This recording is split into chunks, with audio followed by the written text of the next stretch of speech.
muy bien. Sí, estuvo muy bien el trabajo en equipo. ¿Para qué les sirvió? Entonces, una vez que ustedes lo que han hecho es lo siguiente, voy a presentar rápido la diapositiva de lo que ustedes hicieron para que quede en evidencia.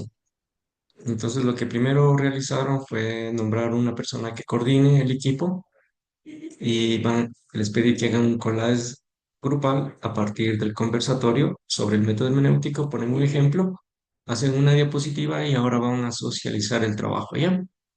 Entonces, por favor, les cedo la palabra para que ustedes puedan proyectar. Me dicen si pueden o no pueden proyectar. Dice, Sí, sí se puede. pueden, voy a poner acá que pueden, ahora sí ya pueden proyectar, ¿ya? Ya, profe, Entonces, denme un momentito. van a proyectar rápidamente el trabajo que han realizado. Tengan la bondad, muy bien. Y demás, las demás compañeras después, es que quieren colitar o decir algo más, pueden hacerlo. Entonces, les escuchamos. Ya listo, profe, gracias. Buenas tardes con todos. El día de hoy vamos a hablar sobre el método hermenéutico. En el caso Caminando con Cristo, lo llamamos así. Los integrantes de este proyecto son Janet Duque, Pamela Herrera, Esther Mafare y quien les habla, Carlos Alma Flor. El contenido de la misma diapositiva, vamos a ver sobre las subdivisiones del método hermenéutico, que es ver, juzgar, actuar y evaluar. Ya yo voy a explicar acerca del ver. Voy a dar un pequeño contexto de la situación de la que vamos a hablar nosotros. Nosotros tenemos a un niño que se encuentra muy frustrado durante, o sea, en todos los aspectos de su vida. Y por estas frustraciones, él actúa de maneras que no son correctas en la mayoría de los casos, ya que a veces es muy inquieto, no obedece, molesta a otras personas y genera un ambiente, o sea, no genera armonía en el contexto en el que se encuentra, por lo tanto es ya un problema que afecta a la sociedad.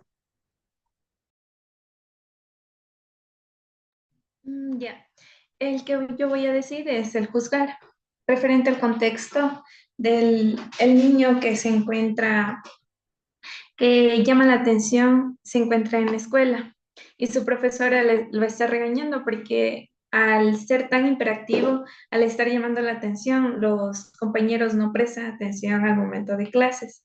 Entonces, lo que empieza a juzgar es que bien en la casa están pasando problemas, los papás se pelean frente al niño o puede ser que el grupo familiar sean propensos al alcoholismo o alguna drogadicción.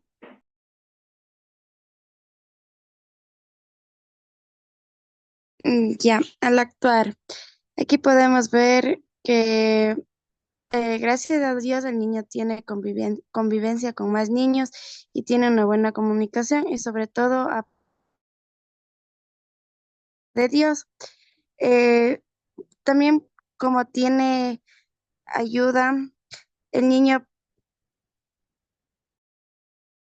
es alegre y tiene una vida llena de paz y sobre todo conocimiento sobre la palabra de Dios.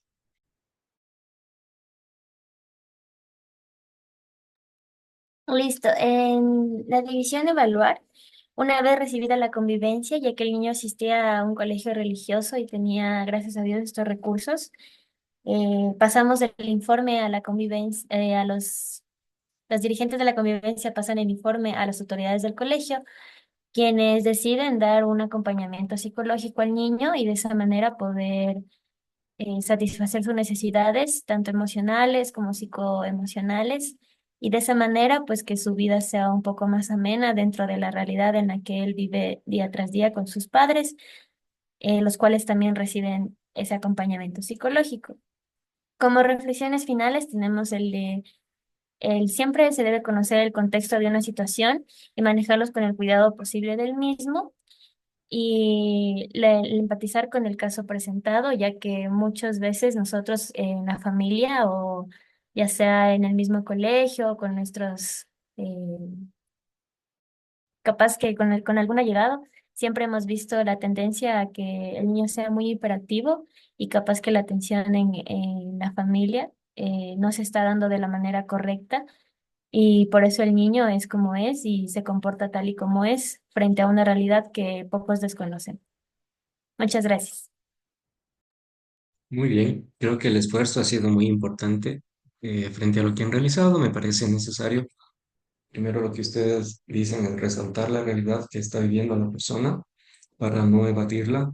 Luego, el acercamiento a la realidad del niño en este caso para mirar cuál es el problema real, por qué está tan hiperactivo, cuáles son los problemas que tienen, conocer esos problemas y a partir de allí tomar soluciones con respecto a lo que ustedes dicen, acompañamiento psicológico, acompañamiento espiritual, acompañamiento inclusive a veces económico, ¿no?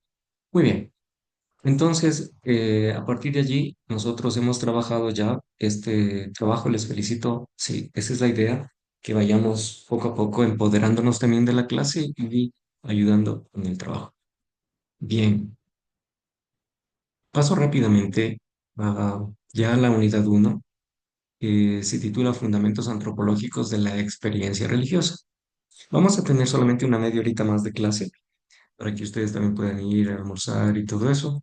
Y de esa manera, para que las personas que se integren la próxima semana no queden muy relegadas, muy atrasadas. ¿Les parece? Bien, por eso no les he dado el descanso, un poco de descanso, sino más bien al final. Ya. En esta unidad, primero es necesario plantearnos algunos conceptos de lo que significan los temas antropología, de lo que significa la cultura y la experiencia religiosa. Yo voy a trabajar estos primeros dos conceptos de la antropología y la cultura. Luego voy a subir un texto sobre la experiencia religiosa. Quiere decir, es un texto de paredes y son 6 hojitas que usted tiene que leer y a partir de allí va a ser una tarea en la casa. Luego les voy a presentar este video a todos, todas ustedes, para reflexionar. Entonces, empezamos con lo primero. Cuando hablamos de antropología, decimos que siempre se pensaba en el hombre, ¿no? Como tal. Sin embargo, ya desde el siglo XVI, XVII, XVIII, se venía hablando ya del sentido de la humanidad, del sentido de la antropología. Antropos significa hombre y logia, la palabra del hombre. Quiere decir que en el, prácticamente en la modernidad es el hombre, el ser humano, no lo miremos en el sentido de género, siempre se trabajó el hombre como el ser humano universal, ¿no es cierto? Sin embargo, fue George Louis Leray el que en 1749 escribe, redacta, fundamenta lo que es la antropología. Entonces, ustedes saben que empiezan a verse las disciplinas, prácticamente todas las disciplinas como la medicina, la filosofía, la psicología, todas empiezan a abrirse de la teología y la filosofía, ¿no es cierto? Y empiezan a profundizar en aquellos aspectos fundamentales del ser humano. Entonces lo vemos como una disciplina más bien humanista y dentro de esto se postula el sentido de que la antropología realiza el estudio, en este caso del ser humano, en sus diferentes características físicas, culturales, inclusive comparativas de los distintos pueblos, y se realiza una comparación. Entonces se decía, no es lo mismo ser alemán que ser español, no es lo mismo ser peruano que ser ecuatoriano. Entonces la antropología, como tal, después se construye en una ciencia, por lo tanto, en el momento actual tenemos profesionales antropólogos que estudian ya el ser humano como tal, es decir, se dedican al estudio interdisciplinar de la persona, sea esta indígena, mestizo, afro, e inclusive se meten en contextos de la mujer, del niño, de la persona de la tercera edad, pero en relación con su contexto, en relación con la cultura, con toda la ideología, y esa es como el sentido antropológico del ser humano. Es decir, nosotros también tenemos que desarrollar el sentido mismo de que todas las personas tenemos una lengua, una religión, una cultura, un contexto, un país, una familia. Por lo tanto, adquirimos de esta familia y de la cultura un idioma, unos valores, una idiosincrasia, unos ritos, unos mitos y muchas situaciones concretas. ¿Listo? Hasta ahí, ¿alguna pregunta, por favor? Bien, entonces está claro el concepto de antropología y luego pasamos al concepto de cultura desde algunos autores. Es importante cuando hablamos de cultura y hablamos del sentido mismo de lo que te da identidad.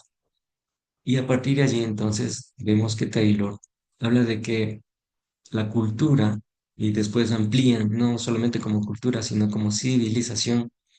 Entonces, ya en el sentido etnográfico es aquella situación o aquel contexto que tiene un conocimiento, sea empírico, un conocimiento adquirido, un conocimiento aprendido. Por ejemplo, nosotros los ecuatorianos ya viene el 2 de noviembre y realizamos la colada morada y tenemos un conocimiento de cómo hacer la colada morada, ¿no es cierto? Todos ustedes, desde niñas, desde niños, por el hecho mismo de estar en nuestro país, sabemos cómo se hace, porque hemos ayudado en la casa, tenemos un conocimiento empírico que hemos adquirido en la familia.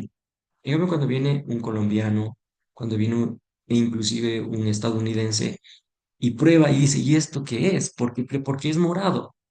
¿Y por qué tiene ese sabor? ¿Y por qué? Entonces, claro, empiezan a decir, es que el ecuatoriano tiene un rito, tiene una tradición, tiene una cultura, tiene un conocimiento en este caso gastronómico, de su propia cultura. Entonces nosotros, cada cultura, a partir de ese tiempo específico, tiene una tradición, tiene un conocimiento, ¿no es cierto? Es lo que cada uno de nosotros tenemos que desarrollar y decir qué tipo de conocimientos tenemos. Por ejemplo, el de la sierra tiene el conocimiento de cómo se hace un locro de papa. En cambio, el de la costa no sabe hacer un locro de papa, primero porque no hay papa sino verde. Entonces tenemos diferentes conocimientos. Por ejemplo, el de la costa sabe cómo se hace un pescado, un ceviche y eso. Y nosotros tenemos que aprender de eso, ¿no es cierto? Y así, todas las culturas, todos tenemos diversos conocimientos. Y por lo tanto, también eso va a las diversas creencias. Por ejemplo, existen familias en los barrios populares, especialmente en los campesinos. Ellos tienen las creencias de que, bueno, el niño llora, el niño está enfermo. ¿Por qué? Porque le dio mal de ojo, porque alguien lo miró mal, porque alguien le transmitió una mala energía, porque alguien le elogió. Entonces tiene que ir donde el curandero para que le, con la ruda y con alcohol y hacen todo un rito. Entonces le quitan y dice que a veces el espanto o el mal de ojo, ¿no es cierto? Son creencias. En cambio, ¿qué hace una persona, en este caso, que no es, que no puede ser indígena? Pues va donde el doctor y ya le da una medicina o alguna cosa, ¿no es cierto? Es en relación a las creencias. También tenemos el arte, la moral en relación a los valores, tenemos leyes, normas, y eso es lo que nosotros nos lleva a un hábito, a una costumbre, que es innato, que es adquirido y que nos hace miembros de esa sociedad. Por eso dicen, la sociedad ecuatoriana es muy rica en población, en costumbres y también en idiosincrasia. Ese es como nos dice Taylor, es como el concepto más acertado de lo que es la cultura. Sin embargo, existen otras personas, ¿no es cierto? Como Gibbs, que dice, la cultura es una red de significados interpretados por símbolos. Entonces aquí ya entra la simbología. Y la simbología, pues, por ejemplo, el primer símbolo, por ejemplo, para nosotros la bandera como signo, cuando estamos fuera del país, se nos convierte en un símbolo porque nos representa. Es decir, uno ve un ecuatoriano en otro país con la camiseta y dice, ah, el Ecuador, y extraña el país.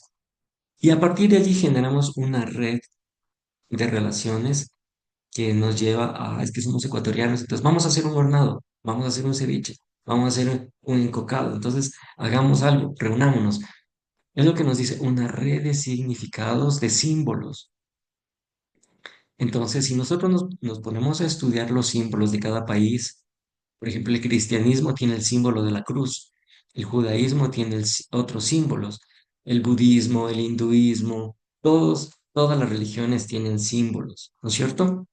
E incluso los jóvenes ahora tienen diferentes símbolos, ¿no es cierto? Para establecer una comunicación, una armonía y eso. Ruth Benedict nos dice, la cultura es un patrón de valores con respecto a qué es lo que vale la pena que existe en la forma de vida de las personas y los sistemas de valores. Ya nos habla aquí primero de un sistema de valores. Es decir, todas las culturas tienen valores mínimos y valores máximos. En este caso también Adela Cortina, cuando ustedes estudien en ética, ella nos va a hablar sobre estos aspectos de mínimos y máximos. Es decir, tenemos normas de comportamiento. Por ejemplo, en nuestro país dice, que el menor tiene que entrar saludando. El respeto a los papás son valores que nos ayudan. Y así nosotros podemos entender que existen diversos, inclusive aquí Margaret Mead nos dice, la cultura es un conjunto de respuestas aprendidas y transmitidas. Es decir, todo lo que aprendo lo transmito. Por lo tanto, eso implica costumbres, leyes, normas, juegos, inclusive los valores de la religión y las tradiciones. No sé si ustedes qué me dicen al respecto. ¿Están de acuerdo o no están de acuerdo con, con algún concepto que se nos ha... Les escucho. Empezamos por Flor. Flor, cuéntame. Yo siento que sí en una parte, pero por ejemplo en lo que nos decía sobre la transmisión de conceptos, siento que se ha perdido mucho hoy en la actualidad. Entonces, eh, hoy en día un joven de tercer nivel ya de bachillerato netamente no tiene especificado, incluso nosotros mismos, lo que es nuestra identidad. Y, y creo que sirve mucho porque dentro de la cultura creo que siempre hemos estado abarcados en un mismo, en una misma, no sé, en una misma ideología. Entonces, si es que eres católico o no puedes consumir alcohol, por ejemplo, Ujú. o, o no puedes ir a otra religión que no sea lo católico. Entonces, siento que está muy limitada y es ese hecho que no nos hace como poder definir una identidad de nosotros mismos. Interesante lo que nos dice Flor, porque la cultura es la identidad, así es, que tiene cada uno y que nos identifica. Por ejemplo, el de la sierra y el de la costa.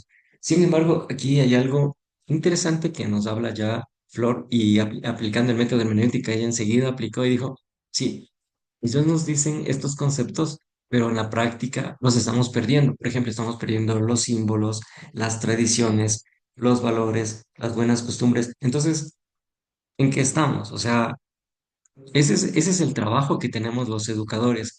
Los educadores es educar para formar y fomentar una identidad cultural. ¿Por qué? Porque el niño, el joven, como muy bien lo dice Flor, están perdidos. Por lo tanto, la educación, ¿no es cierto? Según Piaget, él nos dice, hay que educar, hay que guiar, hay que conducir al niño, al joven, para que aprenda a integrar los conocimientos, las buenas costumbres y los valores en su propia vida y los pueda después hacer praxis y transmitir a los demás.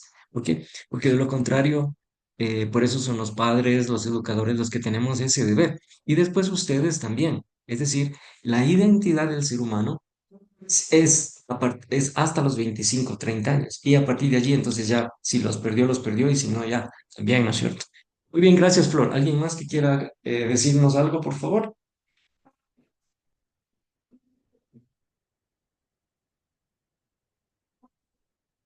Nadie. Muy bien. Pasamos luego a la experiencia religiosa. Hasta acá nos vamos a quedar ya. Como les decía, voy a subir el documento que dice sobre experiencia religiosa de Paredes Sandro. Ustedes van a sacar las ideas principales, van a hacer una síntesis y una conclusión, ¿ya? Y me gustaría una síntesis. Aquí vamos a poner el 3, aplicar el método hermenéutico. Y el 4 concluye. Ya, aplicar el método hermenéutico es lo que acabo de hacer Flor. Es decir, bueno, le hago un comentario diciendo que sí, qué está pasando con la identidad, pero también cómo hago, cómo aporto para que el joven tenga y no pierda la identidad o crezca en esa identidad. ¿Listo? Entonces vamos a mirar el video en este momento. Voy a proyectar el videito, ¿ya? Veamos, aquí está. El video dura 6 minutitos. Voy a ponerme los audífonos para que no interfiramos aquí con el sonido y podamos escuchar muy bien. Veamos un momento, un ratito. Tengo que vamos a terminar.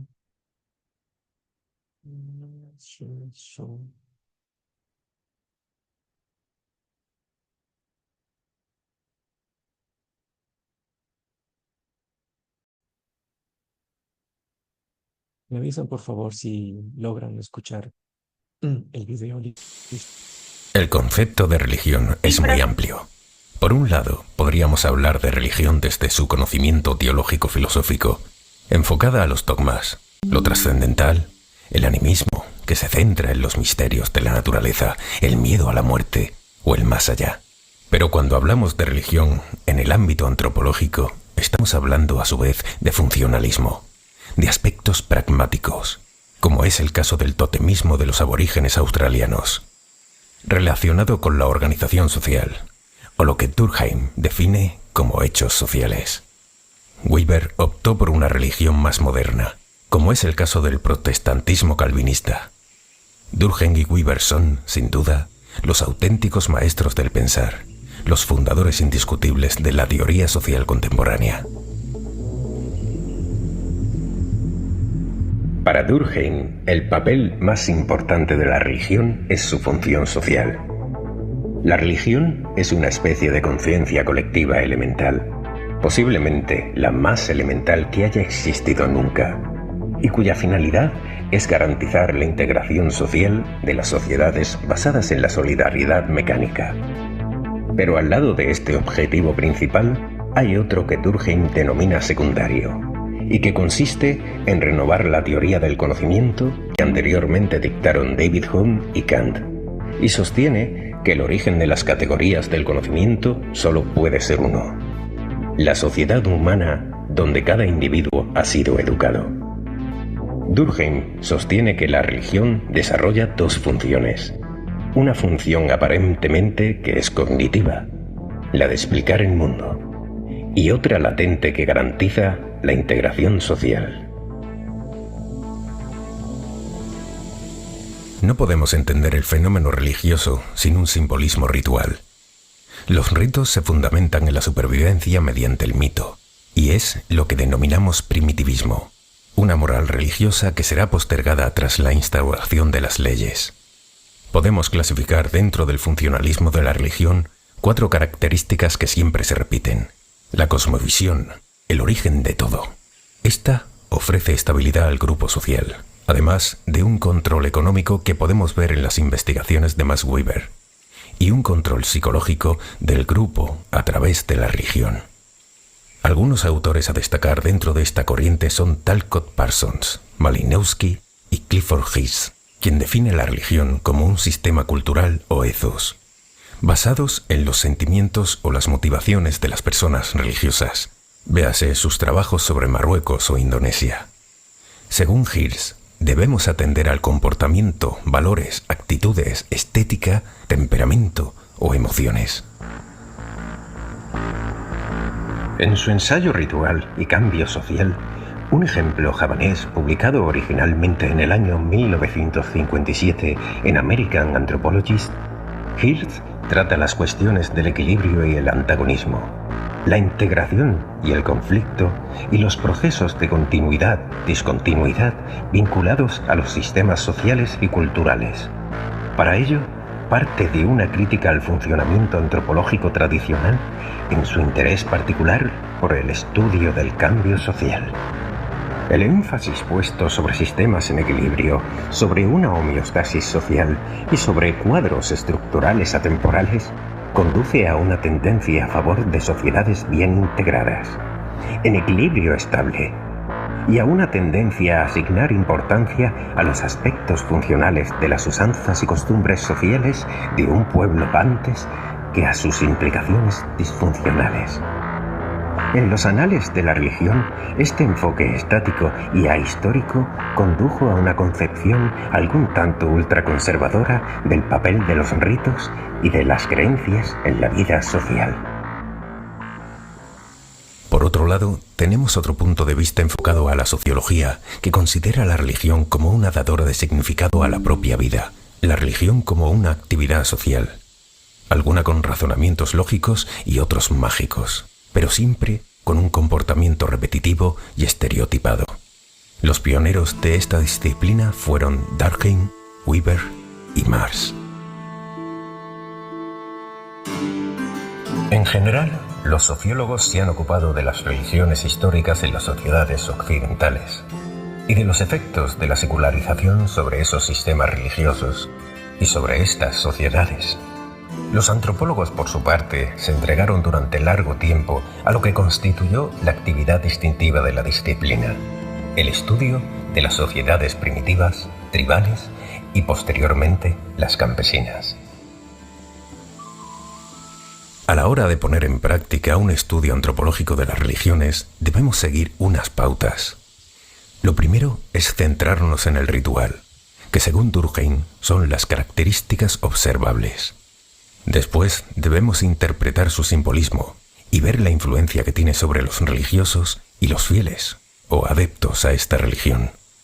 Y por último, hay que atender el contexto de dicha religión, realizado por el estudio antropológico. La fenomenología de la vida social remarca la importancia de los signos y símbolos que nos rodean a diario y que nos sirven para interactuar y para construir el mundo.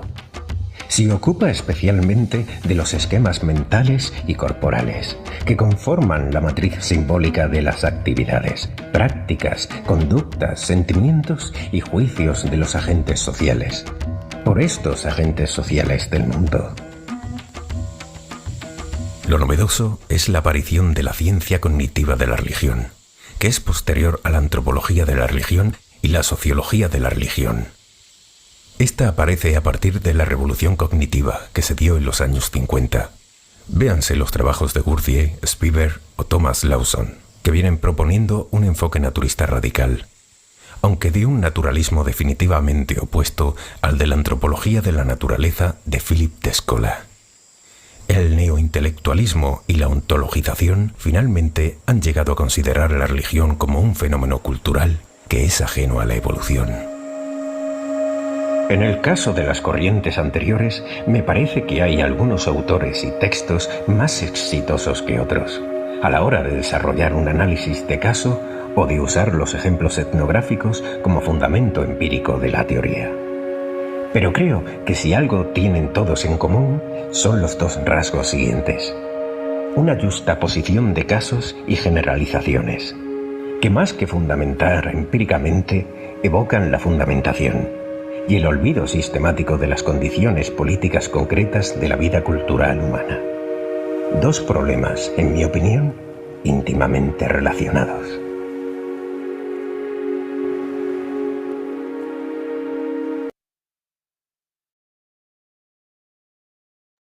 Muy bien.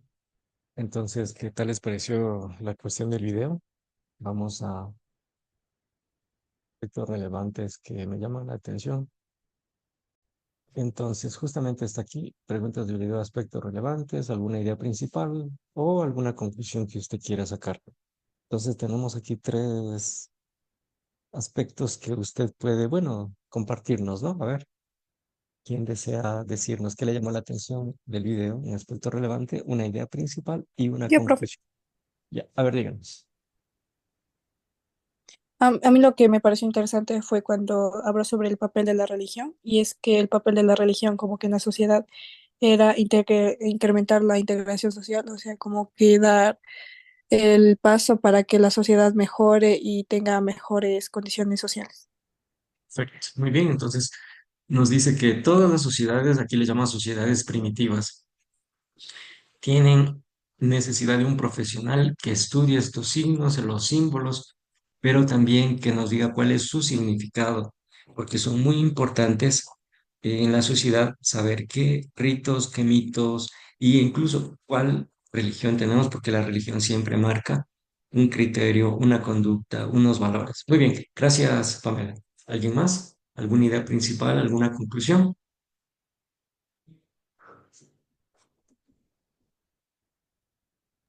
Profe, yo me pareció muy interesante y nunca había escuchado sobre la revolución cognitiva, me parece que dijo en los años 50. Sí. Entonces, siento que, por ejemplo, ya desde esos años, habían revoluciones que nos hacían pensar e idealizar y que influían mucho en la antropología de la religión. Ujú. Así es. Todos los seres humanos estamos en esa constante evolución cognitiva. Quiere decir que la actual revolución es técnica, ¿no es cierto? Por eso ustedes están estudiando una tecnología, porque antes solamente una persona era todólogo, entonces prácticamente un profesional tenía que saber de todo. Y ese era el profesional, ¿no es cierto? Es decir, él tenía que ser médico, tenía que ser panadero, tenía que saber mucho de gastronomía y tenía que dar respuestas como papá, como mamá, como sociedad. Inclusive los médicos, los enfermeros tenían que saber mucho de medicina ancestral, porque no existían los medicamentos como existen en la actualidad, porque con la tecnología estos medicamentos pues están al alcance de todos. Antes eran las agüitas, las hierbas y a partir de eso los ungüentos. Entonces, claro, existe todo un estudio con respecto a que la humanidad ha ido evolucionando, pero también ha ido facilitando, en este caso, la mejora, ¿no? La salud y también la alimentación a los seres humanos. Muy bien, gracias, Flor. ¿Alguien más? A ver,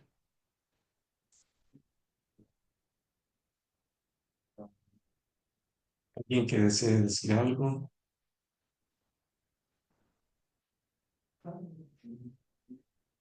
Bien. Entonces, como ustedes verán, pasamos a lo que es el trabajo autónomo.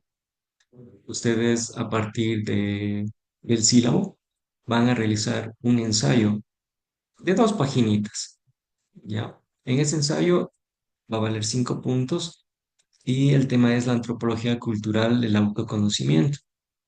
Entonces, usted lo que va a hacer es una reflexión sobre eso, o sea, ¿qué sabe usted sobre inclusive su propio ser, sus propios valores, su propia cultura?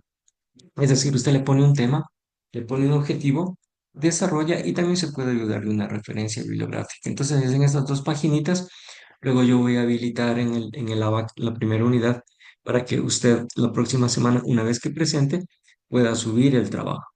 Entonces, no sé, les escucho, ¿está claro lo que hay que hacer?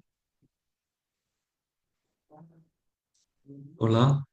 O sea, profe, vamos a presentar el ensayo con todos los compañeros. Ya, verán, Oh, entonces sí, no solamente ustedes la próxima semana, entonces pongamos así, nos van a realizar una síntesis quiere decir lo más relevante de su ensayo. Pero lo más adelante yo les voy a decir la próxima semana, cuando ya lo tengan, entonces el próximo día, déjenme ver, el próximo jueves pues, 24 ustedes van a subir el ensayo. Entonces ustedes lo suben en la plataforma para calificar. ¿Listo? ¿Qué les parece? Eso es importante. Entonces lo van a subir el 14 de octubre. No, perdón, no es 14 es cierto, me equivoqué. Vamos a ver, 24 creo que era. 24 sí, 24 de octubre. Lo van a subir. Entonces, ese va a ser el trabajo que ustedes van a tener que realizar durante este tiempo, que es una reflexión, elaboración de un ensayo, que es una reflexión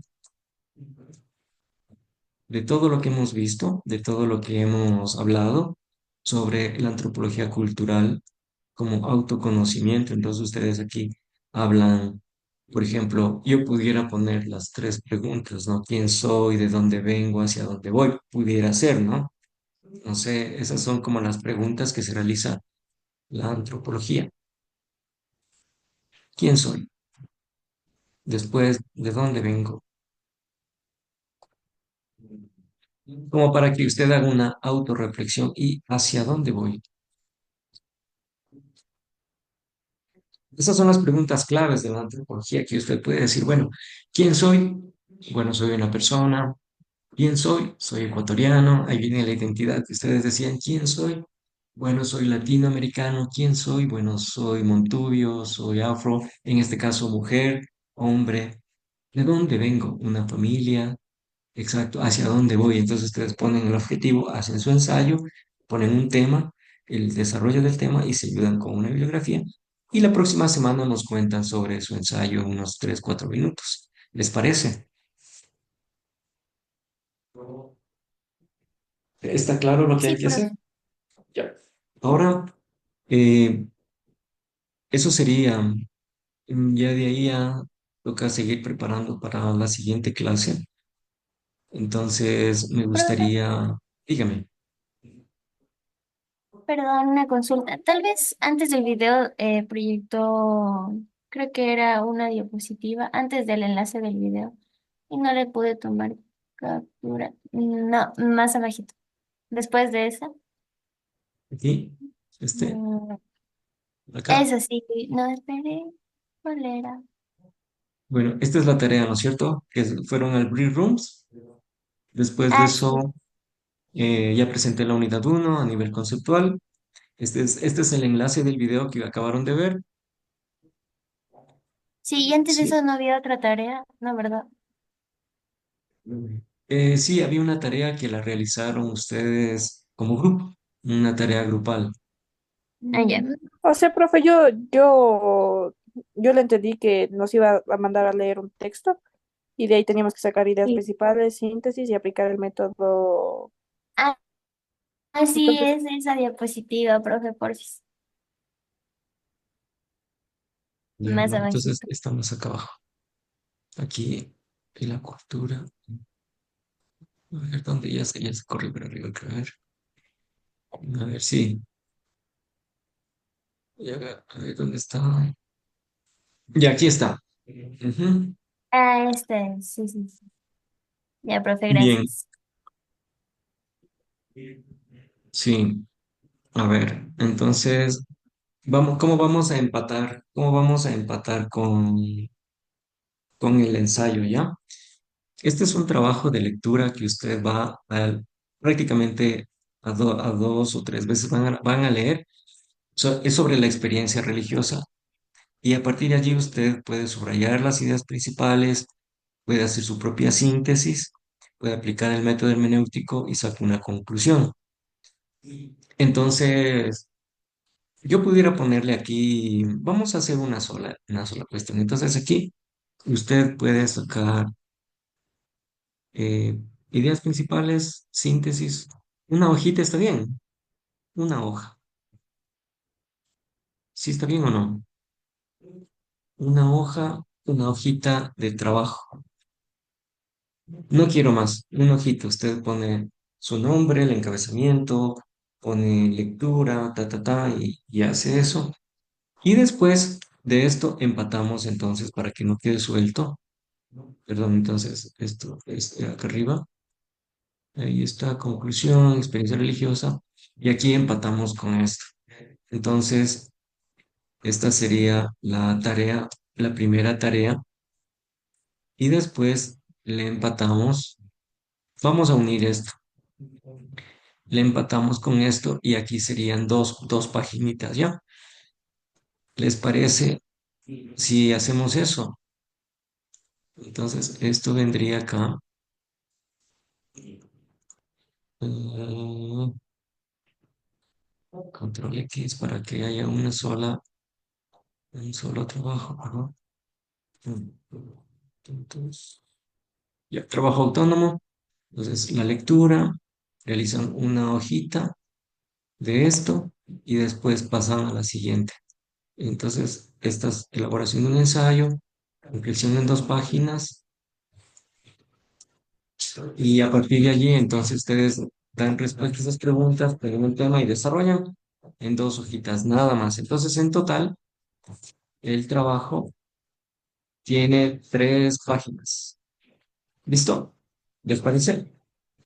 Y luego van a subir en PDF.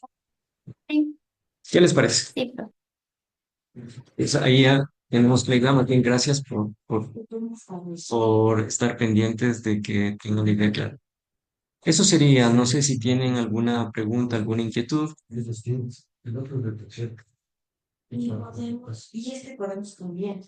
Ya.